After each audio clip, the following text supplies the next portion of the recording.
Kasi guys, itong province na pag-uusapan natin is isa to sa mga talagang nilook forward po talaga ng mga immigrant dito sa Canada kasi before napakadali po talagang ma-PR, right? Or magkaroon ng chance and opportunity for permanent residency dito sa province na to.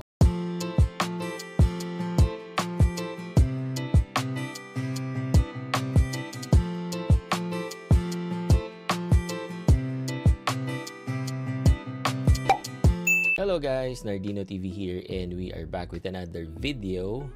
So, dito sa Canada guys, naniniwala pa rin ako na the best pa rin na gamitin na pathway is yung PNP. Any PNP program po ng kahit anong province dito sa Canada, para sa akin, yun pa rin yung effective na way papunta dito sa Canada, no?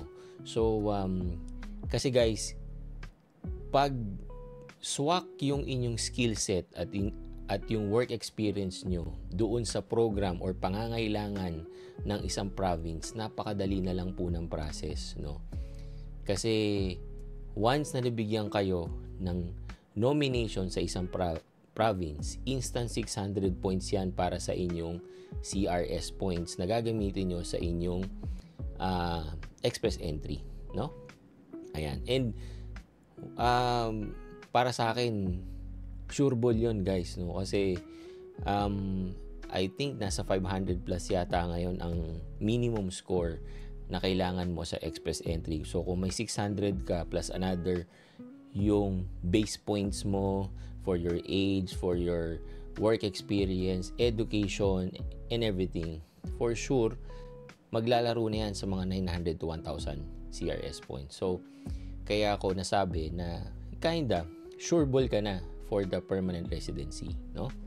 So ngayon guys, ang dami pa rin pong changes na nangyayari dito sa Canada, in particular po doon sa immigration, no? Marami pa rin. And hindi po exempted diyan ang PNP, no? Or yung provincial nominee program. May mga changes din po na nangyayari, mga drastic changes po sa PNP. At yan ang pag-uusapan natin for today. Kasi guys, itong province na pag-uusapan natin is isa to sa mga talagang nilook forward po talaga ng mga immigrant dito sa Canada. Kasi before, napakadali po talagang ma-PR, right? Or magkaroon ng chance and opportunity for permanent residency dito sa province na to. At ang province na to is yung Saskatchewan guys, no? So, meron silang announcement kahapon with the changes on their provincial nominee program or yung SINP nila, right? So, yan ang titignan natin for today. Okay? Alright. Ito guys, this is from the official website po ng Saskatchewan province. So, dito guys, ang sabi nila, government announced end to temporary SINP pause. Ayan. And this was released yesterday, March 27, 2025. Okay? Ang sabi dito guys, today, the government of Saskatchewan announced changes to Saskatchewan Immigrant Nominee Program or SINP in response to the federal government's reduction to the program. The government of Canada cut nomination allocation to all provincial nominee program by 50% earlier this year, leaving Saskatchewan with 3,625 nomination, the lowest since 2009, and added a requirements that 75% of all nominees must already be living in Canada as temporary resident. Naging topic na natin to early this year guys, ito. Ayan. So ito yung ating video regarding doon sa discussion natin about dun sa pagkat po ng Canada sa PNP quota, right? So, kung makikita nyo dito guys, ito yung quota ng lahat ng provinces dito sa Canada last year, 2024. So, kung makikita natin si Saskatchewan guys, ang allocation niya for last year was 7,250, right? Pero ngayong 2025, 50% na lang po, which is 3,625. Ito na lang yung pwedeng i-nominate ng Canada natatanggapin nila sa kanilang province. Yan. To manage the constraints imposed by the federal government, the government of Saskatchewan is implementing program changes to the SINP effective immediately, guys. These changes will ensure fair access across sectors while maintaining program integrity and aligning with Saskatchewan's long-term labor market needs. Changes to the SINP will focus on growing the workforce in healthcare, agriculture, and skilled trades. At ang sabi, guys, ito yung mga list ng mga changes sa bagong SINP rules. Approvals for candidates overseas will be prioritized for health, agriculture, and skilled trades. Recruitment for all other sectors and occupation will only be supported for candidates who are already temporary resident in Canada on a valid temporary visa. Ang focus po ng nomination nila is nando sa tatlo, no? Yung sa health, sa agriculture, and yung skilled trades. Yung mga other sector po na hindi kasama dito sa tatlo, mabibigyan pa rin naman, guys, no? Nomination for the accommodation, food services, retail, trade, and trucking sectors will be capped at 25% of total nominations. Yan, guys. So, another, guys, bad news, syempre. Kasi po, dito sa Canada, I believe na majority, guys, ng mga nagtatrabaho dito is nandito sa sector na to, no? Accommodation, yung mga hotel, guys, no? Food services, retail, trade, and trucking sectors. Pero ang sabi nila, with the new rules, 25% na lang po ang ibibigay nilang nomination para dun sa mga nagtatrabaho sa mga sector na to. So, kung ang limit nila or ang quota is nasa 3,625, 25% na lang po ang i-allocate nila for those na nagtatrabaho sa sector na to. Ayan. And then, spa, salon, and pet services, excluding veterinarians, are no longer eligible to recruit through SINP. Ayan. So, hindi na po kasama, guys. So, kung yung trabaho nyo or yung NOC code nyo is nakapabilang po dito, hindi na po siya kasama sa SINP, no?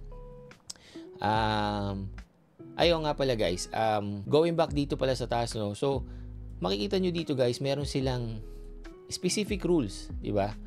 Kaya, guys, sinasabi ko sa mga past natin ng mga videos, kapag papasok kayo sa any PNP program, guys, pumunta kayo dun sa official website ng province at i-check nyo mabuti yung mga rules nila and yung processes kung paano mag-apply or kung paano i-check kung kayo ay eligible. Kasi dito, guys, hindi po lahat ng province ganito yung rules na ang sabi dito, requirements that 75% of all nominees must be already be living in Canada as temporary residents. Ayan.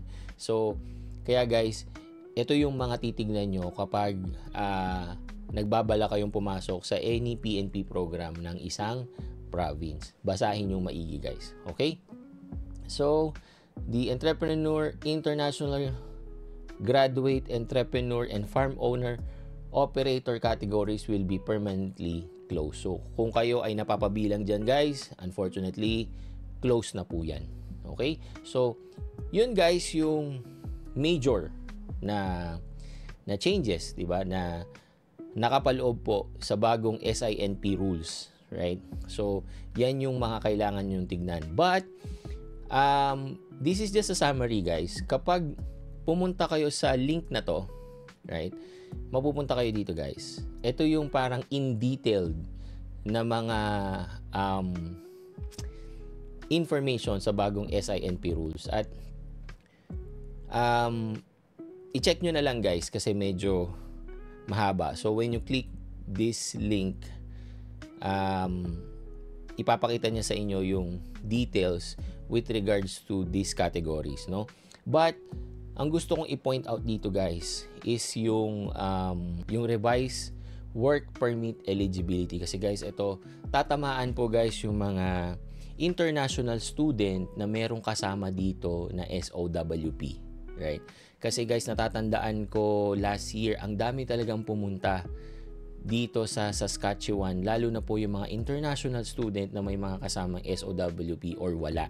Now, based dito sa bagong rules guys, some open work permits such as spousal work permits, guys, yan yung nakukuha po ng spouse pag meron siyang student na kasama. So si wife or si husband, siya yung nag-aaral. So yung partner niya or si spouse guys is makakakuha po ng SOWP. Katumbas po yan ng open work permit. Pero dito, ang sabi, those kind of work permits will no longer be eligible to apply to SINP due to higher risk of exploitation and poor retention outcomes which undermine the program's goals of fostering stable and long-term economic contributions. Ayan guys, hindi na po kasama. Ayun guys, so yun yung mga changes para po dun sa SINP, no? And nakakalungkot lang guys kasi lalo na po doon sa SOWP, no? Kasi guys, natatandaan ko talaga last year, ang daming pumunta po talaga sa Saskatchewan dahil mabilis nga daw pong ma-PR doon, no? Pero based doon sa sinabi nilang reason, right? Uulitin ko guys due to higher risk of exploitation and poor retention outcomes which undermine the program's goals of fostering stable and long-term economic contribution. So, sa pagkakaintindi ko guys is yung word lang na poor retention guys. Ang ibig sabihin, maraming pumunta doon nung na-PR na umalis, no? Ang pagkakaalam ko kasi talaga, pag na-PNP ka sa isang province, kailangan mo doon magstay at least 2 years, no? Para din ano yun guys for me it's a courtesy din doon sa province na tumulong sa'yo. Parang give back din naman doon sa province na tumulong sa'yo. Pero kasi dito, sinasabi nga nila na kaya nila tinatanggal yung SOWP. Nakita siguro nila sa kanilang data na yun nga, poor retention guys, no? And higher risk of exploitation. Kaya din, tinanggal na nila to sa kanilang provincial nominee program, no? So nakakalungkot guys, no? Kasi naniniwala ako na hindi naman lahat ganun, no? Pero kasi dahil probably majority ganun ang nangyari, nadadamay again yung iba, no? And lastly guys, so kung nangyari to sa Saskatchewan, sa isang province dito sa Canada, hindi po malabong sumunod yung ibang mga provinces. So hindi na ako magugulat guys, in a few weeks or few months may mga bagong announcement po para din sa mga ibang mga provinces. So guys, kapag meron kayong opportunity na nakita nyo na swak at pasok doon sa inyong skill set sa kahit anong province guys, at meron kayong nakitang PNP na pwede sa inyo, grab it guys, kasi hindi natin alam kung kailan magbabago at magkakaroon ng changes yung mga program sa kahit na anong province. Ayan. And sana guys, doon sa mga nakakakuha rin po ng PNP, sumunod tayo guys doon sa rules. At saka yun nga, courtesy din guys doon sa province na tumulong sa atin. So at least 2 years, di ba? Para naman makatulong din tayo doon sa province. Yun. So yun lang guys. Thank you for watching and see you on my next video. Peace.